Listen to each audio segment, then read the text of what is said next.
Go do something so live, so extraordinary, so beyond belief, and keep doing things like that until you become successful at it and the new normal becomes that. I tell people from stage all the time, you need to figure out how to continue to take the next step until an Ironman a day becomes routine. If the NBC announcer says that Ironman is the hardest day in sports, well, then 100 consecutive has to be one of the most impossible things to do. Well, get to the point where you become such an expert at it that an Ironman a day becomes routine. That's how you navigate life.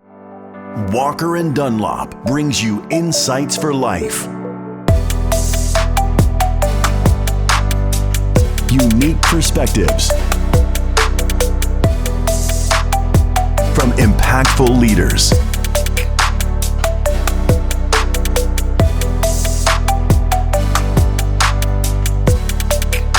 This is the Walker Webcast with Willy Walker.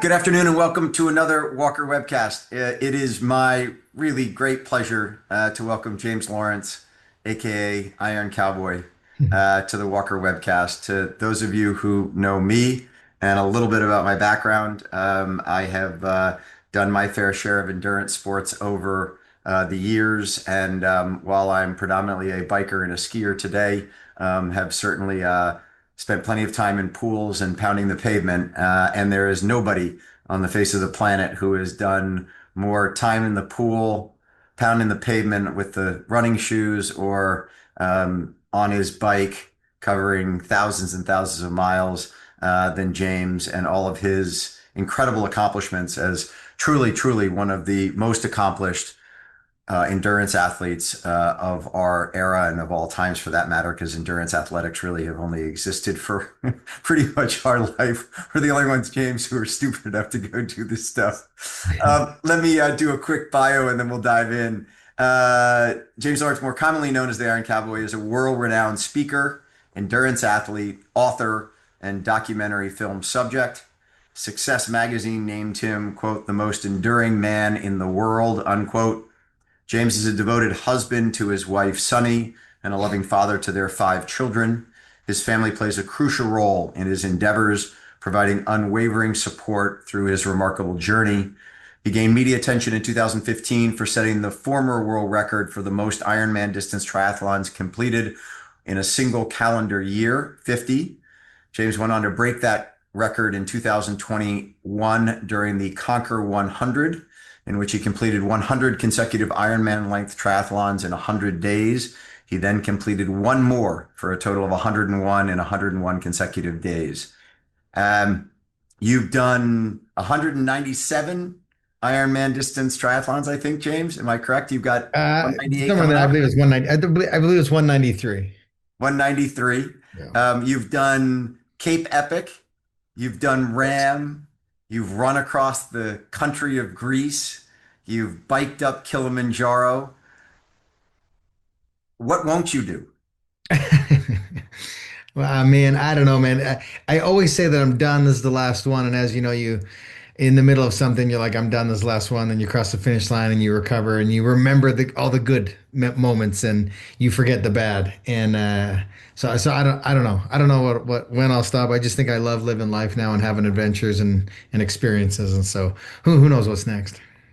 But it's so interesting because you grew up in Calgary, Canada, and you did a 4-mile fun run with your wife, Sunny. And from my listening to you tell the story in the past, she kind of gave you a hard time for kind of hobbling through the 4-miler and signed you up for a half marathon. And that was kind of the beginning of the end.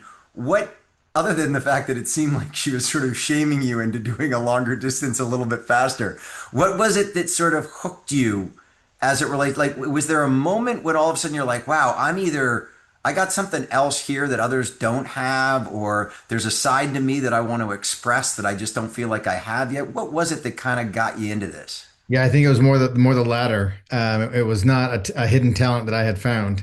My wife used the words "you're pathetic," actually, and it wasn't a half marathon; it was a full marathon that she signed us up for. And so we had 5 months to get ready, and that deciding moment that you're kind of talking about was that that evening after the marathon. So I ran the marathon, hated it. Developed, IT problems and planters like every new runner does in a short period of time when you crank your volume up. And we had no idea what we were doing.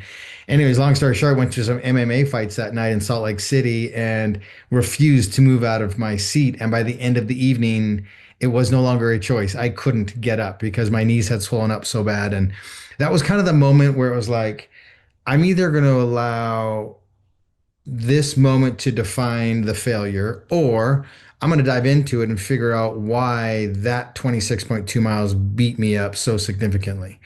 And that put us on this trail to where we found triathlon, got into the community, fell in love with it, and the people and the vast uh, expansiveness of the training, to doing the swim, the bike, the run, strength training, nutrition, mindset, like all of it. I just started to fall in love with the whole thing. And then over time, you get great at sprints and Olympics and you're winning your categories. And then you're like, well, what's an Ironman? And then you just keep going down that rabbit hole. Next thing you know, I just want to do one, I do one. And then you're like, okay, how fast can I do one?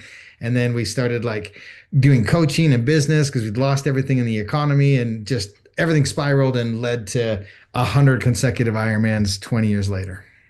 That's a lot. Yeah. Sorry. But what I find to be so fascinating about it, do you have an addictive personality? No, not at all. In fact, I've never had alcohol. I've never done drugs. I've never. I would say I'm super normal, man. Uh, don't have an addictive personality. Super chill, relaxed, introverted, actually. Um, so yeah, which is the complete opposite of what my career is now. Now I do. I mean, I just did an event in I, in I saw it. Montana, and You were on after Jeff Bezos, right? Bezos was there, and Katy Perry was there, and the Prime Minister of Canada was there. I mean, it was just a crazy event. I would have never ever thought I'd be in that room. Is that more gratifying to you than the athletic accomplishments? I think they're different categories, but the same vein in terms of like just growth, overall growth, and doing anything hard, doing anything for the first time. Like I don't care what category it's in, as long as you're moving in a trajectory of growth, right? And so I think I grew up doing athletics, right? And so I always thought, and always progressed through that. And so as I was going on this journey, it was just kind of a natural progression for me. So I want to say the business side is more impressive for me because that was something I really had to learn. I didn't go to college. I'm a high school graduate. Like I really had to dig in and learn business and investing and all these other things. And now I do real estate and franchising and all the many amazing opportunities that we've been able to partake in now. So I would say I'm more impressed with the entrepreneurial side that I took this through and developed it and came out on the other side of, because that's very rare to do as well. But I'm equally as impressed with myself doing something that nobody else said would even be remotely possible to do. So I think they're just impressive in different realms. I'm definitely more proud of the business side of stuff than the athletic side of stuff because I can I can poke a lot of holes in wanting to do a campaign better or differently and just learning from it, but he had never done it before. And with the business side of stuff, it's just this like steady growth pattern where we're learning and fixing mistakes fairly quickly and rapidly as we move through that. Where the big challenges that we were doing, they were on such a big scale with such short time turns in order to from mistake to getting it right before the campaign completely blows up on you. You mentioned that you were an athlete growing up, but you were a golfer. And when I say but, you were a golfer. You're a very Yeah. talented golfer. But when I think about people and endurance athletes, I wouldn't exactly say, okay, that's the natural trajectory. I mean, a lot of my triathlete buddies were either runners in college or they were swimmers in college or what have you. Golf to triathlon doesn't seem to be the natural progression. And one other thing on that, James, when you give this all up, you say you want to go back to golf. Yeah, for sure. I just golf's my passion. In fact, I'm turning 50 this year, and the my to celebrate, I'm going to Scotland to play golf. And so just gonna check out for a couple weeks and go play some amazing courses over there. But golf is kind of like squeezed in the middle, and it's bookended with wrestling and and triathlon. And so, but if you notice between all three of those sports, it's all individual. If I win or if I lose, it's my fault, right? You've got your team and your training, your preparation, but like race day, like me against the course. Wrestling, me against one guy, whether I win or lose, it's how much effort I put into it and how great my experience has been. Triathlon, solo pursuit, me against the course, right? So it's always these individual pursuits. I can't kick the ball out to someone in the last seconds and hope they make the shot for the team to win the game, right? Like it all falls on my shoulders. And so I think this drive, the athleticism, the mindset piece came from my 7 years of wrestling. And then that no longer was kind of a thing. Once you graduate, that disappears. And then I had some friends into golf, and I was, I would work in a nightclub, doing bar cleanup and everything at night and at free time in the day. And so I got into golfing and things like that, then moved to the States. And the reason I came to the States was because the golf season was much longer. I came to visit a friend and I was like, this thing is awesome. I'm not going home. And then that's when I found my wife and then got into running and endurance. But I think I'm pulling a lot from my wrestling background. But man, golf's one of those sports too. Like it's a lot of mind control. It's a lot of discipline. It's a lot of having a short-term memory. Dude, if I don't know if you're a golfer or not, but if you want to know anything about a future business partner or a future relation, whatever it is, go golf with someone for 18 holes and just watch them. By the end of those 18 holes, you'll know if that's someone you want to do business with or not. Yeah. So I love a couple quotes that I'd love to just jump through that I've pulled out of your books and your speaking. Um, Everyone's heart is different. Yeah. Your heart seems to be on another level. Is there, do you think there's anything physiologically about you that lets you do what you've done? So everyone's heart is different depending on where they are on their journey. Because if you and I were sitting here having this conversation because we randomly got matched up, and I was telling you the story at the time or a few days later after I struggled through a 4 mile fun run, your question wouldn't like that was my heart at that time, but I evolved over time. And then to your point of once I finished the 50, they were like, okay, the only reason you were able to do the impossible is because you're genetically gifted. You're different. There's something inside of you that you were born with that you couldn't train that allowed you to accomplish this. And so I got curious, man. I went down the rabbit hole of longevity and epigenetics and my genetics and where I came from and all the markers, right? And when the results came back, I joke and I say I sat my kids down and I was about to tell them the gift I gave them at birth. Hmm. And I open up the envelope and the first in bold letters right at the top it says, "I'm sorry, but you're an average white Canadian." And as we go through all the results and everything, there wasn't one single genetic marker in there that allowed me to accomplish anything. It was one of my quotes I love to say is the secret to success is doing a lot of little things consistently over a long period of time. And I recognized that, man, 4 miles beat the crap out of me. And then a marathon completely broke me. And that was the moment. I was like, I'm either going to allow this to define who I am, and I'm not an endurance athlete, or I want to figure this out. I want to get to the other side of this. I want to know why I was defeated by this because so many other people have a lot of success in it. And I knew I was an athlete back in wrestling days because I had great success on the mat. And so, yeah, just total spin on doing that. You mentioned longevity, James. Do you think that what you've done is good for you? Do you think it's actually made you so that from a longevity standpoint, you're going to live longer pushing your body as hard as you've pushed it? Yeah, I think that's been one of the miracles or discoveries from it. I didn't do any damage. We had all the cardiovascular tests and stress and everything done. Currently sitting right here, I turned 50 next week, and my biological age is 36. I'm as healthy as can be. I'm as fit as I've ever been. I think the question could evolve into, man, you were out of balance. And in life, we see a lot of people get out of balance in order to accomplish great things. The problem is if you get stuck out of Yeah. balance, then you break, right? And then you cannot continue. There was a breaking point. I didn't find it, and that's awesome. I don't want to find it necessarily, right? But I just, we can go down the rabbit hole of what that accomplishes when you accomplish what that does when you accomplish something. Now you have the belief system, but I didn't want to physically break, but I have the belief system I could go till I broke at this point, right? And so, for us, it was I can't remember the original question.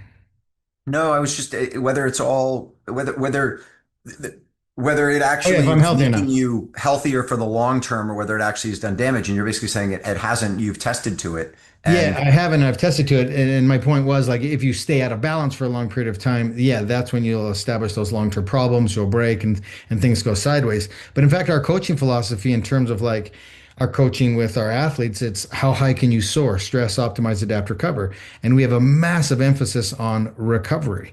I take a day, sometimes 2 days off an entire week, and that's for full body resets. I do a lot of like people would look at my Strava and go, dude's the slowest person on the planet.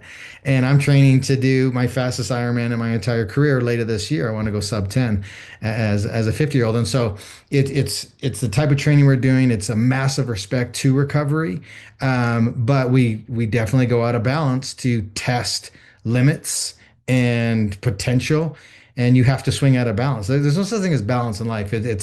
It's peaks and valleys, it's lefts and rights, and we definitely have to bumper back into the middle just to recalibrate ourselves, take a deep breath, reset, get back to some creative ideas instead of like that grind city all the time.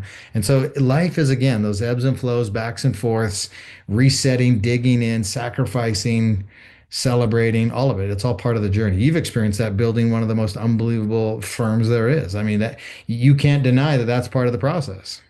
no, and I think your comment about the secret to success of doing a lot of little things consistently over a long period of time is such an incredible, whether it's in the business world or whether it's in the athletic world. It's just, I mean, it's quite honestly, it's why the great golfers and the great baseball players are as great as they are, is they sit there and they just do the same thing over and over and over again. And I think one of the questions I have for you, because you spent, I mean, if you add up all the miles, I mean, like when you did the 101, what is it, 14,400 miles or something? I mean, you basically swam, ran, and biked to from New York to Shanghai or something. It's the equivalent of New York to LA and back 5 times. It was Yeah, exactly. 14,060 So, miles plus the bonus 140.6. and oh, by the way, you actually during that slept a lot more than you did during the 50-50. During the 50-50, you slept like 4 to 5 hours a night. During the 101, you slept 5 to 6, but you never, from hearing you talk about it, you never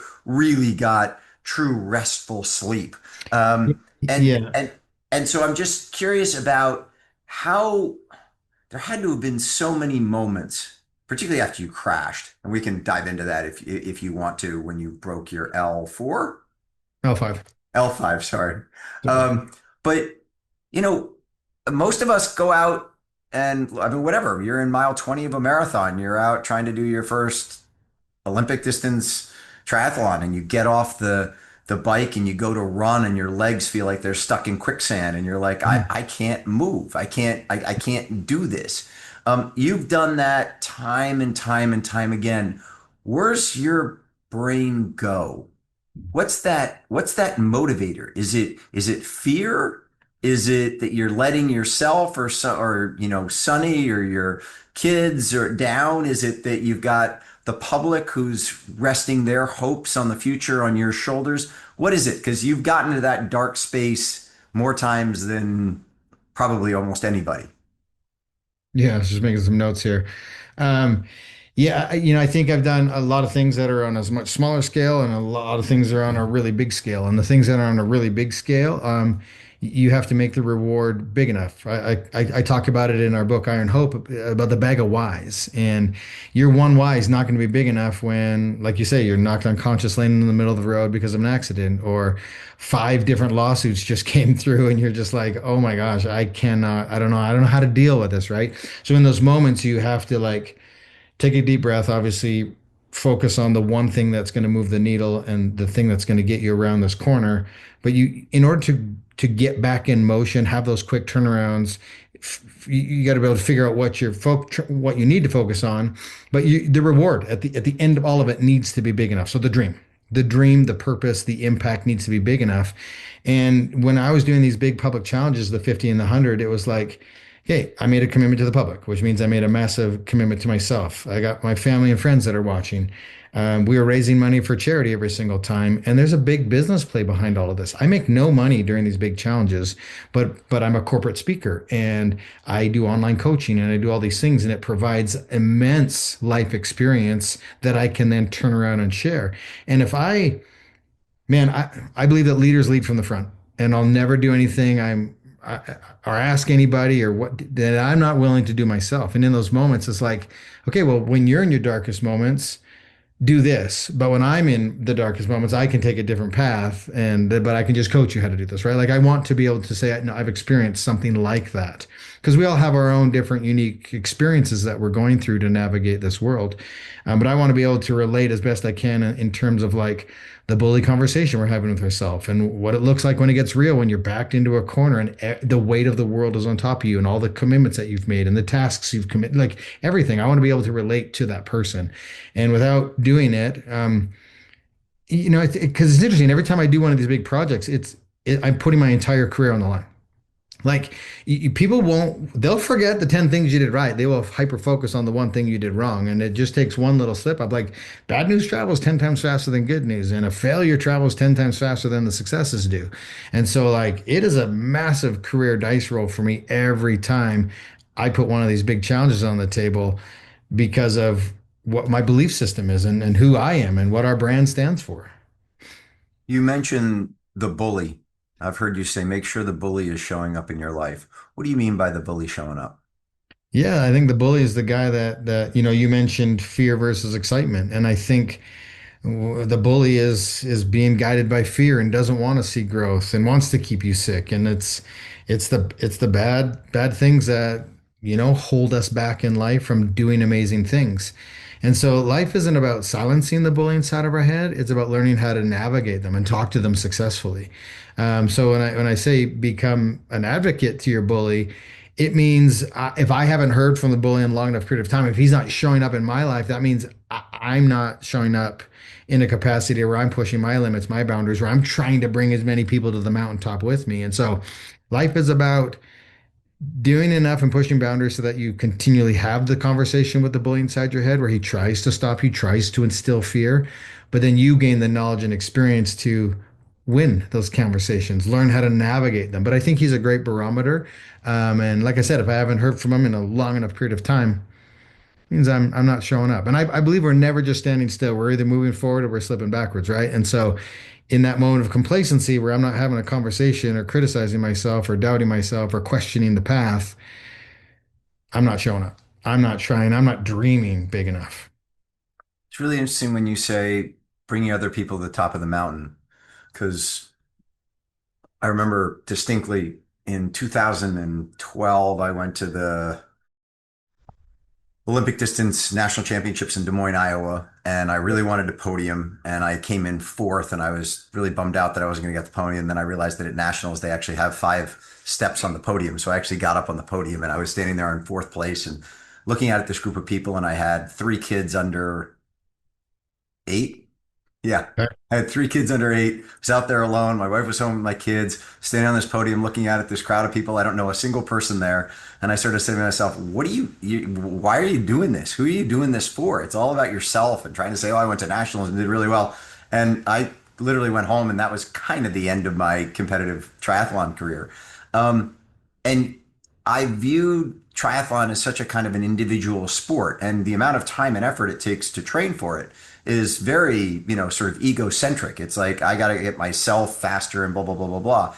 And yet you converted what is viewed, at least from my standpoint, as one of the most individualistic sports that requires a tremendous amount of sort of just not only self-control, but also self-investment. You're investing in yourself every single day. Your meals, your sleep, your training, everything is about you.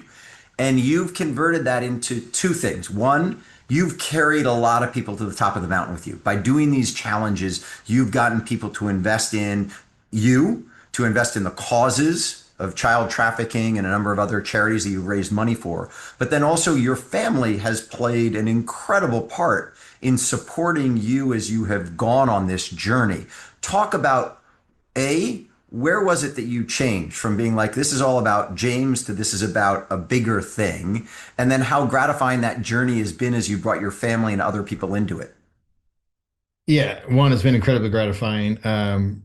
I do a lot of speaking. I'm on the road a lot by myself. And I'm always, thrilled to come home and reconnect with the family, but it's also reconnecting with a brotherhood, a sisterhood out there of humans, which is also really cool too. Um, you know, Nobody talks to you the volume and the length, the amount, the intensity that you talk to ourselves. And we are just with ourselves most. So the conversations that we have with ourselves and doing things for ourselves, I find to be incredibly important. And if we aren't of sound mind, sound body, have joy and peace in our lives, we can't do that later thing you're talking about and helping everybody else. And so if someone if someone refills their bucket by playing 18 holes of golf and that consumes 4 hours of the day, and someone would look at that as an absolute waste of time, well, maybe during those 4 hours, he gets incredible of ideas on how to serve his fellow man, and that fills his bucket, and then he goes and he's way more effective after that round. And why do I care if someone loves to play a realistic amount of games or whatever it is that fills their bucket that allows them to contribute? Now, again, if you're out of balance and you're doing that thing selflessly all the time, then there becomes a problem. But I don't feel guilty or selfish at all by taking 2 to 3 hours a day to meditate, strength train, do some endurance training, ride my bike up in the mountains, go for a swim, because that allows me to be more clear in my head. It allows me to have that dream time. It allows me to have that positive conversation with myself. It allows me to do hard things so when life happens, I can be there for my family. Those selfish one-on-one time with yourself is not selfish at all. It's one of the most beneficial, important times every single individual needs to take. You don't spend the amount of time with anybody but yourself. So you better become really comfortable with who you are in the good moments, the bad moments, and all of that time prepares you to help everybody else, have experiences, contribute, do everything else. And if you're, again, imbalanced for one way or the other, you're not going to have enjoyment in either place. And you're just going to be a miserable bastard all the time. And so you really got to take time to fill your bucket, make yourself extremely whole and powerful, because that's the only way I can lift up and put so many people on my back to get to the mountaintop because they can't carry their own weight sometimes. And leaders got to lead, and we lead from the front, man. And that takes filling our bucket, being selfish, doing things, strengthening ourselves, body, mind, and spirit. Like it's all a massive necessity and part of the journey in order to help everybody else around you. Do you see your five kids having that same outlook? Man, my kids are special. I think it's because we gave them an unfiltered front row seat to chaos and failure and missteps, criticism, but also compassion, charity, grit, toughness, resilience, what teamwork looks like, sacrificing together, crying together, laughing together. A lot of people are worried about their kids in this generation. I'm not worried about mine because they show up, they work hard, they don't make excuses, they learn, they listen, they're humble, they're hardworking, like they're good. Like I'm really proud of who they've become through this entire process. And man, I'm excited to watch them now take on and whatever passion and come up with any whatever their whys are that they're going to fill their bag with and what their pursuits end up doing. And we're just here to cheer and give them some guidance and again try to lead from the front. And we're parents. We're still. I'm a new time parent to my 16-year-old son. I've never been a parent to a 16-year-old son, and now we've got three grandkids, so we're learning how to be grandparents and all these things. And so life is just this continual journey, and perspectives and belief systems change as we go, and that only happens by having experiences, doing hard things, connecting with people, building relationships, dreaming and failing. All of it's part of this amazing journey. And what's the point? Like I tell my kids all the time, look, purpose and passion's not coming to knock on your door. Like go out and have experiences, meet people, because trust me, a life long and well lived is with other people around you and having experiences. As someone who's crossed more finish lines than probably anyone I've met, um, I'm interested that you consistently say you wish someone at the beginning of all this would say to you, focus on the journey and not the destination, not the finish line. And that coming from someone who always has that finish line in place. You've been masterful at saying, I need to create a new finish line. I need to push that finish line out. I need to find the new challenge to go after it. So you're very goal oriented. You clearly establish not only highly ambitious goals and finish lines, but then you go do them. And yet at the same time, you're also a firm believer in it ain't it ain't the destination, it's the journey. How do you how does how I can't reconcile those two things, James. I think for me the finish lines are victory laps, and they're an indicator of the type of suffering you're going to do on said day. And hopefully it reinforces how you move forward every single time. And what I mean by that is, we train athletes, right? And so um, I have athletes that letter to the law. They don't miss a workout. They do it in the exact zone I tell them to. They upload their data like perfect. And that's rare. I have one, maybe two athletes that'll do that way. And then I've got your middle of the road one. They miss, 10, 15% of them. And it's just called life and it happens. And that's the way most training goes. And then there's one people that do 10% of it. Well, they all get to race day. And the guy that did it meticulously, that's a victory lap for him. That's a test of potential. The other guys in the middle, they're just bordering between like chasing potential and regretting the work they didn't do. And then the bottom group is like, it's just this massive suffer fest from start to finish. They're complaining, they're unhappy, they're grumpy. Now, all of those groups are suffering, but the individuals that are suffering, that are chasing potential and living in that moment on that race day, that's the victory lap. That's the celebration. And then I hope people learn in that process, show up in a different capacity now, have a different belief system because of their experiences and want more from themselves. And then they set a new target, a new benchmark, a new goal. And then we learn and we grow as we get to them. And every time, if someone sees a headline 100 consecutive Ironmans, they're like, dude's different. They don't realize that that was building a system of belief over a long period of time by doing all little things and crossing all the finish lines and victory laps along the way. But to see that headline, they can't relate with it that and understand that it was a belief system and change along an entire way. And it was just small stepping stones. Because people are like, well, that's impossible. He can't do it. But for us and our team, it's like, oh yeah, that's the next natural step in our progression. Let's go after that. When we went from the halves to the fulls to 30 to consecutive to 50 to doubling it, like it was always a natural progression. And it was always the same stretch or belief from us because the gap was always there. But someone who's like just getting off the couch, new to a 5K, can't even conceptualize a marathon, let alone an Ironman. The guy that does 100 is completely unrelatable.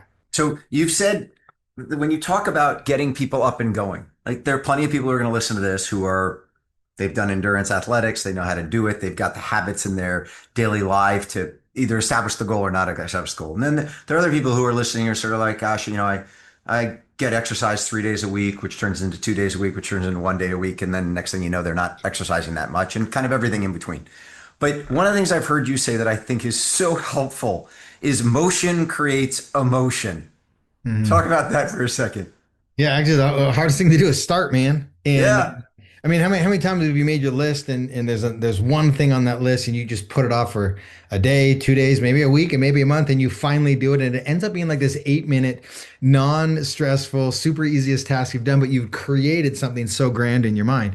That's the way it is with working out, and or doing something that is new for you or that you're not an expert at. I've never regretted a workout that I just like showed up to, started out by going through the motions and then completed the workout versus saying, I'm not going to do the workout, I'm too tired of it, and allowing my feelings to dictate my actions. Never regretted the times that I go and do the workout, right? But every single time I've regretted not doing them. And so I'm doing, as my 50th year on this planet, I'm doing a unique challenge every single month. And my challenge in March was to do yoga every single day because I've been getting tight and sitting on airplanes and all the things. And we're writing a new book. And so I'm at a computer a lot. And so everything tightens up. And so I'm like, okay, if I'm going to accomplish a sub 10 Ironman later this year at Ironman Sacramento, I got to be limber. I got to be injury free. And I ain't getting any younger and it's not getting any easier. And so I did the challenge to do the yoga every single day for the entire month of March. And man, there wasn't a single day that I wanted to do it. But I ended up doing it every single day, and I love it once I am doing it and once it's over because I feel infinitely better. My body feels looser.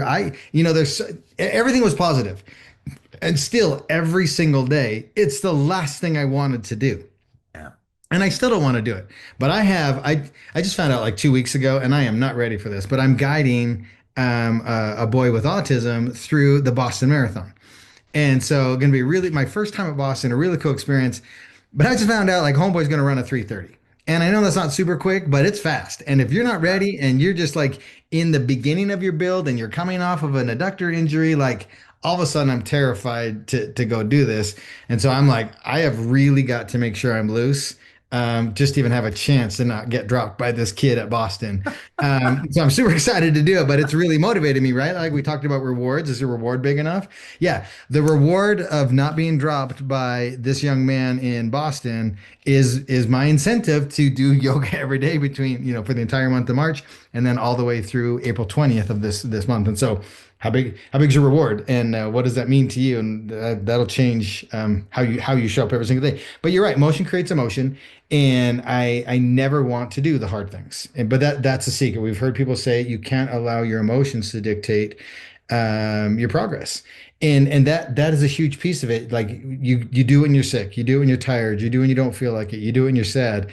And that motion can create a new emotion. And just figure out how to be perfect for 1 second. And sometimes that's enough to be the catalyst to get the momentum going. And all of a sudden now you're like, I'm so glad I did this. And every time I put something off and then I end up doing it, I am so freaking glad that I did it. And it's always less of a dramatic moment than I was putting it out to be. When I hear you talking about yoga and like not wanting to do it, it reminds me of when I first got my cold plunge and I had the cold plunge down at around 40 degrees, which is where you have yours. Dude, I And just bumped it up. That was like, I got because I know you're going to do some ridiculous swim in the Arctic Circle or something where the yeah. water's going to be 30 degrees or something. But I had mine at 40, and I swear to you, James, I found every excuse under the sun to walk by that room and say, "Oh no, I'm too busy. I gotta go." And I raised it up to 50, and then I brought it down to 48. And the bottom Uh-huh. line is doing it is what's important. Not Yeah. like doing it at some level where I'm like, get No. out and I can't get my core temperature back up to something normal. I know you cold plunge. I want to know a little bit about the things that you do at 50 to stay in shape. And you're obviously at a different level from any of us as it relates to the amount and volume of exercise you're doing. But for a moment, sauna, cold plunge, stretching. I know you lift weights as well, which is, as someone who used to be just an endurance athlete, and I just last night showed my girlfriend a picture of me when I was, I don't know, well, back when I went to nationals and came in fourth, and I was like this thin. I mean, I literally was just like I looked Yeah. like Pogachar, and she was like, "Wow, man, I don't know that I would have been attracted to you when you were that thin. You got a little more meat on you." But I want to talk about weightlifting, and then I want to talk about nutrition and gut health. And one quick question: do you wear a continuous glucose monitor or a Whoop or a Aura ring? And I, if you I wear an Oura ring. you do wear it, and what do you track on that? Is it really just for sleep or is it for other metrics? Yeah, I'm not a super numbers guy, which is crazy. So I check my sleep. I'm monitoring my heart rate. That's a big thing for me. And I've just the software is really good. And so I look mostly just for like recovery or when it's like, bro, something's going on. Because there's been times where I'd like it was a subtle change or I did get less sleep than I would normally, and it like goes off and it gives you a warning. So I'm like really impressed with the software. And so I use it just kind of for me as bumper rails. I don't really get dived really deep into it. I kind of, hey, this What's is your resting heart rate? 51. Hmm? Yeah. And heart rate variability? Yeah, it was funny. I was just at an event in Montana, and the CEO and founder of Oura Ring was there, and he was like, "Let me see your app." And he starts like flipping through all my things, and he was like, "Oh yeah, your numbers are really good." So he looked specifically at my HRV. So I can't remember offhand what it is, but he said it was great. That's good. Um, as far as sauna cold plunge, I know you cold plunge. Do you sauna as well? Yeah, I have a sauna here. I have a cold plunge here. I have a red light therapy bed. I have a hyperbaric chamber. I use Theraguns. I use the compression boots. I love massage because that's the easiest one for me because I can just check out, lay there, and like that physical muscle manipulation, my body responds really well to. And then obviously getting more into stretching, mobility, and some yoga. Talk for a moment about Normatec and how big a believer you are in Normatec. Go back to Arizona for the quick story on Normatec. Man, how do you know that story? I do my research. Holy cow, that story's like buried pretty significantly. So those boots were kind of new out. They were at all the tries and uh, all the expos and stuff. And so I got a pair of the Normatecs. And literally every night during the Conquer 100, I mean the 50, as we were traveling through, like we were a moving caravan or circus or call it whatever you want. And we didn't have the money, the funding, the sponsors, like nothing. And so we didn't have a medic with us. We didn't have a massage person with us. And so I really relied on, Sunny and Normatec boots and really an early generation Theragun. And so we're in Arizona. It's day number 7, and I was wearing these knee braces on the marathon. And we were pushing Dayton. The young man with cerebral palsy came, and I was doing a second round with him. We pulled him on day 27 in our first world record through a full Ironman, and thought it'd be cool to include him in this world record, and not realizing how exhausted we would be and how incredibly challenging everything was. I was wearing these knee braces just to support my knees, and it turns out I'd cut off the circulation and created this pitting edema in my legs, like hard as a rock. Couldn't like it was just a disaster. Like we were learning so much in those early days of doing an Ironman every single day and trying to get to the next state and the enormity of it and all the complications. If you want, you can check it out. You can read Redefine the Possible, or we've got the Amazon Prime documentary called Iron Cowboy. Um, but as soon as we took those knee braces off and jumped in the Normatec boots, complete flush, ran all the blood all the way through my entire system, brought the new oxygenated blood down to my legs. It was literally the probably the number one tool that we were able to use that kept my blood flowing and kept all the inflammation out as best we could. And uh, it really was the main tool that we used for the 50 consecutive. And you continue to use them now. Oh, for sure. Yeah. Yeah, we I used them less on the 100, but that's because I had a full-time therapist here that would do You had two Hayden. You two had hours. Hayden. My Hayden, yeah. Hayden was Yeah. unbelievable. He would do 2 to 3 hours worth of work on me every single night. And for half the campaign, Felicia would come in too, and she's been working on me since 2010. And they would tag team and forehand it, and it was just crazy the impact of that hood. And so that was the thing my body responded the best to, and so we went to that first. But we didn't have that option during the 50. The 50 from a logistical standpoint, I don't want to spend too much time on this, but I just find it to be incredible. I mean, to do 50 triathlons in 50 states over 50 days, just the sheer logistics of moving that, as you called it, circus, I mean, and you started on the long haul flights to get those out of the way. So you started in Hawaii and went Hawaii, Alaska, Seattle, I think, and you had all those big long flights. And so you kind of, you front loaded the most enduring part, which ended up really kind of hurting you right at the very beginning. And so then you had to kind of endure that early hit to your physiology for the rest of the 50 triathlons. If you had to do it over again, probably flip that order. No, in fact, I would keep the same order. There's a lot of other things that I would change in terms of logistics. And so the reason I say that is because we started in Hawaii, went to Alaska, then Washington. And, I did 3 Ironmans, 3 days, a total of 6.5 hours of sleep, commercial airline, like completely exhausted, falling asleep by day number 4 on the bike. Um, and we had just thought, okay, obviously naivety was a huge part of this. We thought, okay, we're gonna have some longer haul days, we're gonna have some catch up days, we're gonna have some, he's gonna get one night where he's gonna get 8 hours of sleep, and it'll be a total reset. It never happened because it was so chaotic from day to one, and everybody just got basically Hulk Hogan leg dropped in the first 2 to 3 days that there was never any catch up time. And so it just compounded over every single day. And we never had the luxury to recoup on that time. And I wouldn't flip it because the biggest risk in flipping it is I can reset after 2 to 3 days because of the airlines. But I do not want to ever get 48 days into it, have 2 days remaining, and then something completely outside of my control in terms of commercial flights goes sideways, then no way. Now, ideal world, money's not an option. Yeah, we take a different route through the United States. We cut corners and minimize our drives. And then we have a private jet that takes us Right. from Washington to Hawaii and then Hawaii to Alaska. And then we, celebrate for 10 days there. But that's a very different, that's a different campaign. Man, we did something nobody had done, and there was no Yeah. there was no guidebook to this thing, and it was early in social media days, so we were at the mercy of anybody that would help and volunteer in each of the states because again, we're broke. We got five little kids. We're trying to plan this for over the internet with volunteers, and so we were kind of like yes to people that would help us that would maybe add 2 hours to our drive. But when you're in the planning stages of things, you're like, oh, it's just a 2 hour difference. That's not a big deal. But when that happens every single night and sleep is the most highest priority and it's non-existent, those 2 hours would have been gold for us. So Yeah. there's a lot in terms of path and logistics and what I would focus on that I would do differently.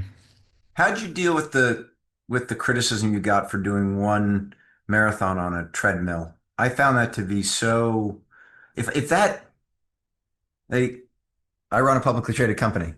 Lots of investors looking at us. Some people pick at certain things or whatever, but there are lots of times where I'll be sitting there and someone will be spending a lot of time looking at something that in my view is like it's it's not a big issue, but you can spend all your time on that. But the real issue is what we do every single day and the value we create for our clients that then creates the value of our company and all this Yeah. kind of stuff. How'd you deal with people like nitpicking in there and saying, oh, you're going to do 50 and 50 states and in one stage of those 150 different events, if you will, you had an injury and you got on the treadmill rather than going outside. And they say, oh, but it doesn't count.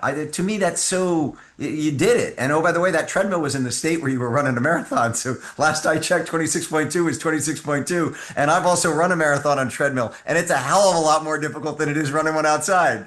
Yeah, it's always interesting. I think people, one, don't like to see people succeed. And so they're just sitting in the wings waiting for the slightest of mistakes. Two, I've got to extend some grace because they have no idea what it's like and how we're basing our decisions. And so you kind of have to like be like, okay, well, I appreciate the insight, but when you're in the moment, it's really hard because as humans, we want to be liked by everybody. And it's actually turned into one of the most valuable teaching messages or points that I get to share from stage that's super impactful because it's really relevant, especially with social media, is and by the way, that the day that that happened, it was in Mississippi. It was hurricane conditions. We were literally pushed indoors, incredible lightning. Like I could show you all the Dopplers. Like they wouldn't let us go outside. And so we had to pivot in order to continue. And do I wish it didn't happen? Yeah, for sure. But I'm so grateful it did because we didn't give in to the pressure. We did continue on. We had massive impact. It completely changed mine, my family's lives, and so many others. And the message is like I totaled up all the miles, right? It was 7,030 miles that we did that summer. No days off, no excuses, consecutive. Um, doing something that was so far beyond what anybody had done in the endurance space to that point. Like it was actually entertaining that there was any pushback on something like that. But it stems out of jealousy and context. Um, we covered 7,030 miles, of which that moment in Mississippi represented 0.24% of all the miles. 0.24%. And so the messaging and what I love to teach, which really resonates with people, is don't let someone else's opinion of 0.24% of your journey impact how you proceed. Ultimately, if you're the one in the arena doing the work, showing up with honesty and integrity, trying to bring people to the mountaintop with you, in there with mud on your face, like they don't get to have an opinion. I'm sorry.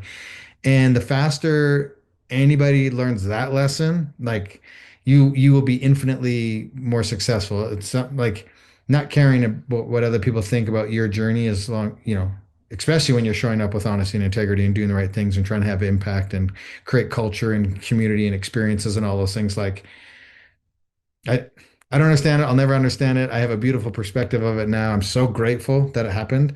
When you can turn your worst moments or oversights into a gift, I think that's the point of life is to make mistakes and then be able to have the wisdom or emotional intelligence to not give in to that pressure and then to go on and turn it into something even more powerful or more great. Um, I tell my kids all the time, like, hey, if you don't like what people are saying, just continue to ride your rocket ship, and eventually you're going to get so high you can't hear them anymore, and it doesn't matter. It's so cool and so inspirational. Um, Nutrition. I have to say, James, when I heard what you did as it relates to like your penchant for Costco waffles and taking two burritos and stuffing them in your bike jersey and eating those on the bike ride every day. The thing not only what you ate, which I love, because I mean, one of the reasons that I do as much athletics as I do is because I want to be able to eat anything I want to eat whenever I want to eat it, and that's the whole reason I do it. But what I found to be so incredible was how you had to train anybody who's listening knows how difficult it is to eat while doing serious endurance Yeah. athletics. I remember trying to figure out how to eat a goo at mile 21 when I was racing Boston's, and it was like the hardest thing for me to be able to get that thing in and keep it in. Yeah. Yeah. Um, the concept that you were, I mean, like there was one where you stopped and you ate a T-bone steak between, I can't remember what miles it was, but you're like on mile 91 of the bike ride and you stop and have a T-bone steak. How did you train yourself to be able to take in those calories as you were pushing your body to such a limit? Yeah, it's interesting because I think it's if anything, I've either trained my body really well to handle food and exercise, or therein lies my secret power. Because most people are sidelined in these big long endurance runs and ultra races and all that with gut health, digestion problems, stomach cramps, and throwing up. Or out the back end. I mean, those are all very common things. And so the fact that I had to consume 12 to 15,000 calories a day and no time to do it and do it 100% while moving down the road and in conditions, I mean, that became the secret sauce, figuring that out. And I just think because, again, I didn't wake up off the couch and go, I think 100's a good idea. I've been doing and race nutrition for 10, 15, now 20 years. And in those big challenges and big training days and doing 8 days in the back jungle of Fiji, like you learn how to consume while moving in large quantities because the output is so great and you're burning a lot of calories. And so I just over time learned that I could eat an entire pizza while running the marathon. I could pull over and have double fist the burritos and have a porterhouse steak and mashed potatoes. Like I just learned that I could do all those things and still function. And we became so metabolically efficient that it didn't matter what we ate, as it converted it into energy. And the hardest part became um, deep into this journey, weather and wind and sun, and I developed thrush in my mouth, and so really bad tongue sores and cracks on my mouth and my lips, which is why I end up doing a lot of Costco muffins and a lot of crumble cookies, because I could. They were high caloric density, and I could break off pieces of the muffin and the cookie, get it past my lips, and it was soft enough that I could almost suck on it and get it down. But I just needed so many calories. And so, and again, it didn't matter what the calories were, as long as it was just energy. On the 50-50 and on the 101, you basically set your own pace, if you will. Mhm. Um, you've gone and done Ram, you've done Cape Epic, you've done a bunch of other races where the clock was really going. On the big ones, it was your pace, your clock, if you will. Obviously, you had to get done in enough time to sleep and get ready to go the next day. So I'm in no way trying to say without the clock on there. You had a Well, constant clock going. and on the 50 and the 100, I made sure that all of them were under 17 hours. I've just learned you don't want to give the public any more ammunition than they're going to try to drum up on themselves. And so we wanted to adhere to that 17 hour. And so during the 50 and the 100, all of them were sub 17-hour efforts. Do any of the others come close as it relates to the pain and endurance? I mean, Cape Epic is 8 grueling days. Ram, how long did you guys take to do? Did you do 2 or 4 man? We did a 4-man, and we did it in 6.5 days. Yeah. Was either Cape Epic or Ram or anything else like as it relates to the Hurt Locker up there in comparison to the 50-50 or the 101? Yeah, no, and I think the only reason is duration, right? You're doing because as an endurance athlete, it's really hard to go 15% or 20%. You're always pushing the limit of whatever distance you're going to in order to go the fastest you possibly can over that distance and time that's required to do it.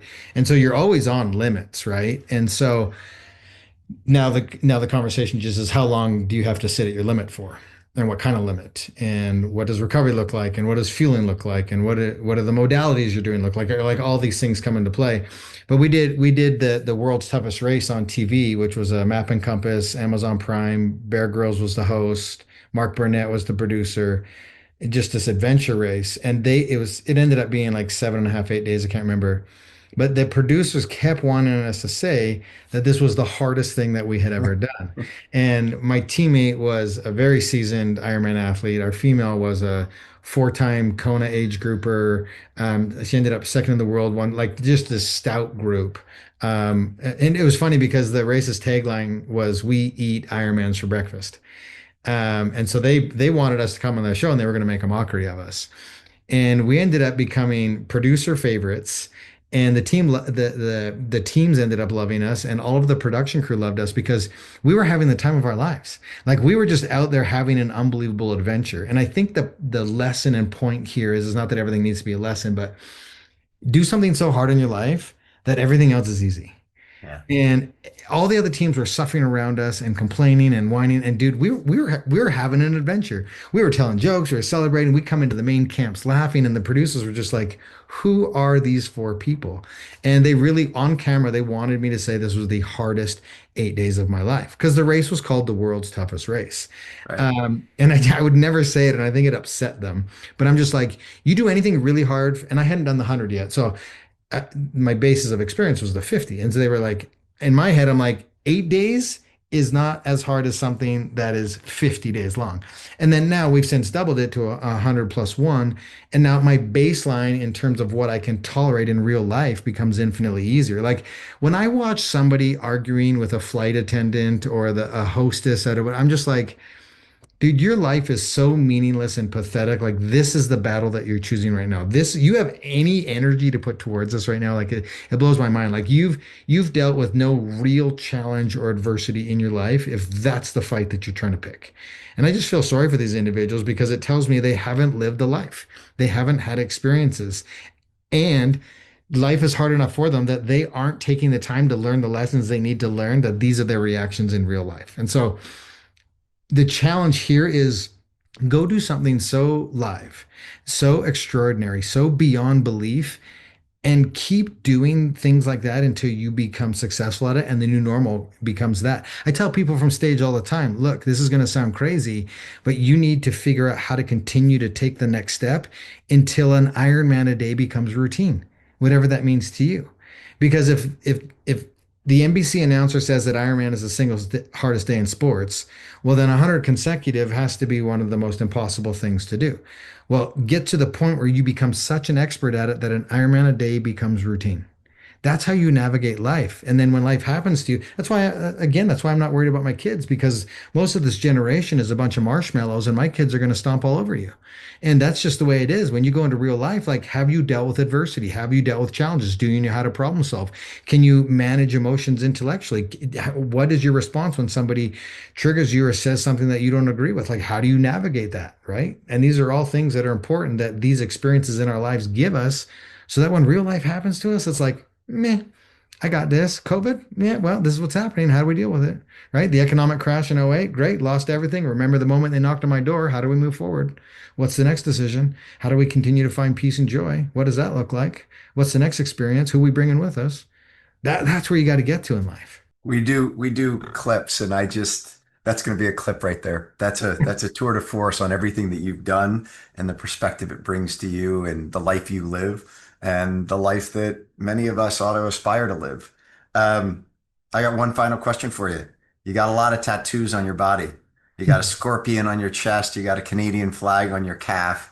What uh what gets you to move to say, all right, I'm gonna add another one on here. What's the last one you put on and what was the reason for it?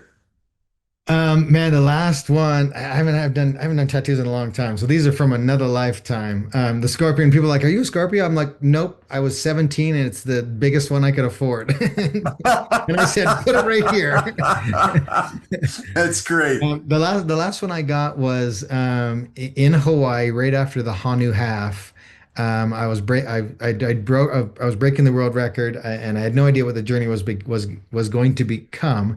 But I ended up tattooing the Ironman logo with the dot as a world to represent the world record, and then I had an American flag and a Canadian flag because I've born in Canada and then moved here, and I've raised my new family here in the United States. I've been in both countries 50 years, I mean 25 years, and at that time was obviously still and love both countries, and so.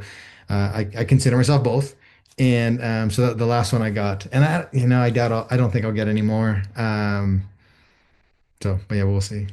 When you go sub 10 in Sacramento, maybe you're gonna do it. You'll do a less than 10 on little place. It'll be a less than 10. That might be the next one. That's a good one. I'll do it right on my forehead so everybody knows.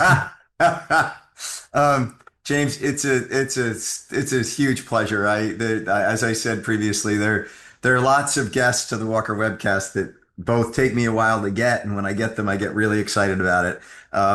When you reach back out after I'd reached out to you and said, "Would you come on?" It's just an honor, and you're that piece about 3 minutes ago about what it all means and how it all comes together, I think is what is so incredibly special about you as a person and what you've accomplished, but then the message that you send all the time and bringing other people to the top of that mountain. And so I'm just very appreciative you spending an hour with me. And for all the people who've listened to this, I'm sure they will take a lot away from it. So thank you. And I hope at some point you and I can go on a bike ride together. We can go for a run together or something. I'll come track you down in Park City and we'll go get some exercise in together. Perfect, man. I love it. Appreciate you carving out some time and having a mini conversation. I hope everybody out there enjoyed it. And if you want to follow us, you can do it on Instagram, Iron Cowboy James, or my website, ironcowboy.com. Thanks, James. Have a great day. So, man, see you, bud.